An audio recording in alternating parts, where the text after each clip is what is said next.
Question है, समान त्रिज्या वाले दो वृत्त एक दूसरे को इस प्रकार प्रतिच्छेद करते हैं कि प्रत्येक एक दूसरे के केंद्र से होकर गुजरता है। उभयनिष्ठ जीवा की लंबाई 24 सेंटीमीटर है, तो प्रत्येक वृत्त का व्यास क्या होगा? तो इसका सबसे आसान तरीका क्या है, पहले हम इसमें बोल क्या रहा है वो पहले समझना पड़ेगा, ठीक है।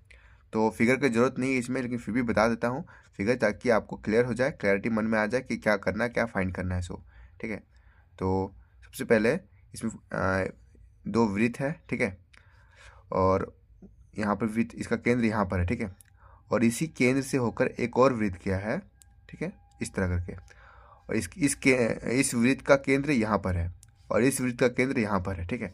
दोनों केंद्र एक दूसरे से होकर गुजरा है, ठीक है, दोनों वृत्त एक दूसरे के केंद्र से होकर गुजरा है, ठीक है।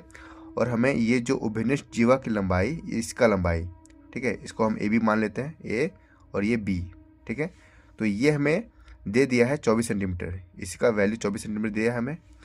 हमें निकालना है इसका डायमीटर, यानी डायमीटर यहाँ से यहाँ निकालना है, यानी कि रेडियस अगर निकाल देंगे हम, रेडियस यानी कि ये अगर हम निकाल देते हैं तो इसका दुगुना, जस्ट दुगुना हो जाएगा, तो वही मेरा आंसर हो जाएगा, ठीक है, वो डायमीटर होगा इसका जस्ट दुगुना। तो हमें पता है ये उभयनिष्ठ जीवा की लंबाई पता है हमें 24 सेंटीमीटर है। तो क्या करना है, देखो इसका एक फॉर्मूला होता है, अगर मतलब मान लीजिए अगर यहाँ पर रेडियस दिया रहेगा और बोलेगा कि उभयनिष्ठ जीवा की लंबाई ज्ञात करो, तो उसका लिए फॉर्मूला होता है L इजकल टू, यहाँ पर होता है √3 और गुना R, ठीक है। ये फॉर्मूला याद रखिए आप। उभयनिष्ठ जीवा की लंबाई जब दोनों मतलब इस तरह के फिगर में, ठीक है, ये काम करेगा, L इजकल टू √3R, ठीक है। तो यहाँ पे L क्या है, तो L यहाँ पर 24 सेंटीमीटर पहले दे दिया, यहाँ पर पहले से ही 24 सेंटीमीटर, और √3 का √3, यहाँ पर R का वैल्यू हमें फाइंड करना है, R का वैल्यू नहीं पता, तो 24 क्या होगा यहाँ पर 24 बटा यहाँ पर √3 और इक्वल टू यहाँ पर R।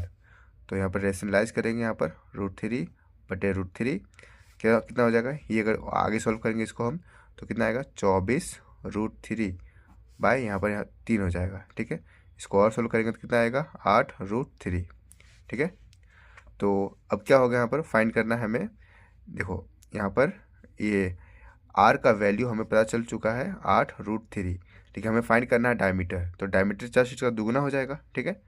तो जस्ट इसका दुगुना कर देंगे अगर हम, तो ये मेरा डायमीटर निकल जाएगा, तो यहाँ पर कितना आंसर आ जाएगा 16√3, जो कि हमारा ऑप्शन नंबर ए में है। मेरा आंसर आ गया है। तो उम्मीद है आपको समझ में आ गया होगा। Thank you.